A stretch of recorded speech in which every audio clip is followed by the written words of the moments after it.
बहुत ही डार्क और गहरे फेज से गुजरना पड़ता है अपनी लाइफ में, जो कि आप सब लोग गुजर के आए हो। सो जब भी कोई कैसे घुसे? उस तरफ क्या है पहले मेरे को ये बताओ।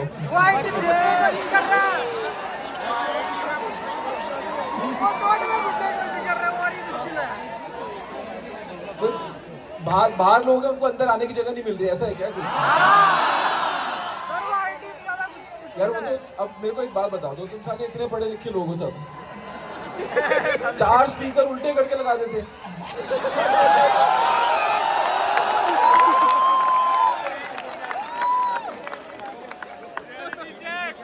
फिर तभी मेरा कभी कब आता आईआईटी से विश्वास उठ जाता है। लगता है साला पूरा दिमाग बस एंट्रेंस में खर्च दिया, उसके बाद नील बट्टा सन्नाटा हो गया सबका। तो कमिंग बैक यार, वो तो शोर मचाते रहेंगे, मैं कुछ नहीं कर सकता उनका। बट देखो तुम्हारे पास अपॉर्चुनिटी है, ये मैं बता रहा हूँ। ये बोलने से कि मैं आईआईटी से हूँ बहुत दरवाजे खुल जाते हैं, और अब तुम्हारे ऊपर है कि तुमको उसको एक क्लब मेंबरशिप की तरह यूज करना है या कुछ रियल काम करना है लाइफ में, ठीक है। भूखे नहीं मरोगे, ये गारंटी है, ठीक है। तो डिग्री जितना खाने के लिए तुम मेहनत कर चुके हो, अब डिग्री के ऊपर उठ के कितना बड़ा करना है, क्या चीज़ बनानी है, वो ज़्यादा इम्पोर्टेंट है, और उसके लिए तो मेहनत करनी पड़ेगी। दूसरी चीज़ क्या है, आईआईटी धोखा है। वो एक ट्रेडमिल है जिसपे तुम्हारे माँ बाप ने चढ़ा दिया और बोला कि बस एंट्रेंस हो जाए, मैं ट्रेडमिल बंद कर देंगे हम, ठीक है। उसके बाद तुम जिंदगी भर के लिए फिट हो, बट ऐसा कुछ है नहीं, वो ट्रेडमिल कभी बंद नहीं होने वाली, उसकी स्पीड और बढ़ती रहेगी। तो अब क्योंकि यहाँ पे तुम आगे हो, 8000 लोग दिख रहे हैं तुमको इक्वली स्मार्ट, ठीक है। अब तुम इन 8000 लोगों के साथ ही compete करोगे पूरी लाइफ भर, ठीक है। हम भी जो काम करा या कुछ भी बन गए, वो इसलिए नहीं बन गए कि अंदर से बहुत डिसिप्लिन थे या बहुत मोटिवेटेड थे, वो साले बाकी 400 चूतियों से बेटर काम करना था। तो एंड ऑफ द डे तुम कंप्लीट अपने बैचमेट से ही कर रहे हो, and that is what drives everyone here. तो मैं तो यही कहूँगा यार कि आईआईटी से क्या निकाल के जाना है वो तुम्हारे ऊपर है, बट अपॉर्चुनिटी है। एक क्लास सिस्टम भी है, एज एन इंजीनियर तुम एक हायर क्लास में आ गए हो as against to other engineers, but उसका एडवांटेज तुम तभी ले सकते हो जब तुम मेहनत करोगे, वरना छोटे कॉलेज के बच्चे ना, उनके पास डिग्री का खाने को नहीं है, तो वो तो काम करके ही खाने वाले हैं, ठीक है। So you have to be very very careful and not become complacent. Absolutely, I think बहुत सारे useful points for everyone here. I think going forward, one of the things sir आपके बारे में जो stand out करती है, वो ये है कि I'll try my best. But one of the things जो आपके बारे में बहुत unique है, उसको इंग्लिश में बोलने तो मैं क्वेश्चन भी हिंदी में बोल दूंगा, जवाब भी हिंदी में दे दूंगा। Thank you so much for that. But नहीं, मैं ये बोलना चाहता था कि one of the best things about you as a founder, sir, is कि आप खुद की पर्सनालिटी हाइड नहीं करते. You are unapologetically yourself across aspects while building a business, when everything happened, when on TV.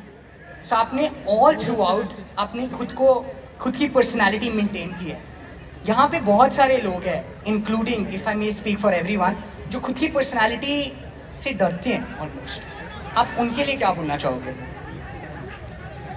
यार मेरे को एक ट्रेट मेरा जो है कि मैं कोई आइडल वर्शिप नहीं करता, मैंने किसी को भगवान नहीं बना रखा, मैं कोई इलॉन मस्क को फॉलो नहीं करता ट्विटर पे, मैं ऐसी कोई हरकतें नहीं करता। एंड अगर आप किसी को भगवान बना के चल ही नहीं रहे हो, ठीक है, तो फिर आपको वो भी नहीं है कि यार मेरे को किसी को अपने को किसी की तरह बनाना है, ठीक है। So the best thing is if you can maintain your identity, ठीक है, एंड उसके लिए आपको अपने आप को बहुत ऑनेस्ट होना पड़ेगा। तो मेरा सिंपल फंडा है यार, मैं डिसऑनेस्टी नहीं कर सकता।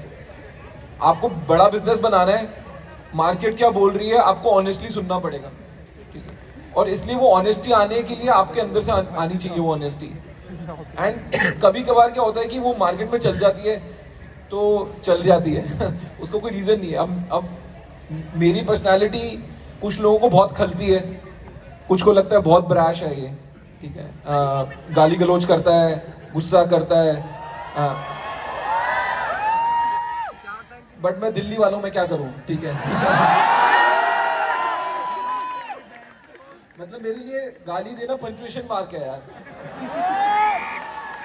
मेरे को आधा टाइम यही नहीं समझ आता सेंटेंस शुरू हुआ है या खत्म हो गया, जब तक बीच में गाली ना आए। तो that is my problem. But I think in general internet age में ऑनेस्टी और रियल पर्सनालिटी अप्रिशिएट हो रही है, विच इज जो मेरे को लगता है। एब्सोल्युटली। जो दूसरा एक और चीज़ जो आपने बहुत सक्सेसफुली की है, हम सब जानते हैं कि आपने 2 बिजनेसेस बनाए हैं, आप एक और बना रहे हो, which we would love to know more about वैसे। बट आपने बहुत सारे इंटरेस्टिंग फाउंडर्स में इन्वेस्ट भी किया है, और जब आप अपने सामने, of course shark tank was one version of it, but उसके अलावा भी आपने बहुत लोगों पे सिग्निफिकेंट पैसे डाले हैं, right? So what do you look for, what really stands out on a founder? आप क्या देखते हो और आपको क्या चमकता है in a founder in front of you? So यार, इन्वेस्ट करना कोई काम नहीं है, पहली बात, ठीक है।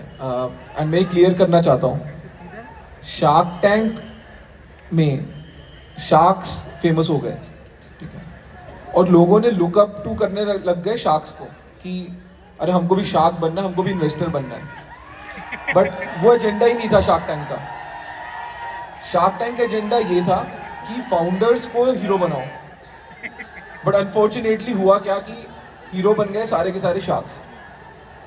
तो मैं एक तो वो अपने आप को डी हीरोफाई करना चाहता हूँ कि इन्वेस्टर बनना कोई काम है ही नहीं।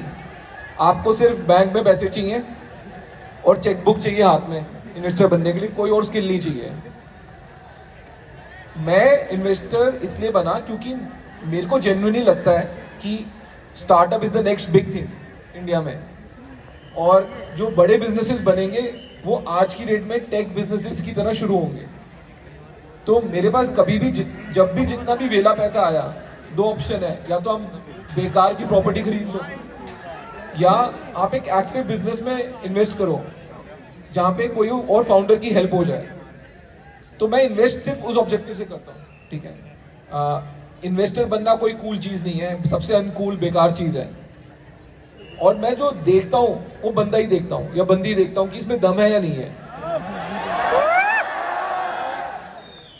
बाकी यार बिजनेस जहाँ से शुरू होता है और इवेंचुअली क्या बनता है, उसमें ज़मीन आसमान का फ़र्क होता है 3 साल के अंदर, ठीक है। अगर बंदे में दम है तो 3 साल सर्वाइव कर लेगा और बना लेगा। अगर बंदे में दम नहीं है तो वो डे 0 पे सही बिजनेस शुरू करेगा ना, तो 3 साल बाद तब भी मर जाएगा। तो for me founder is everything.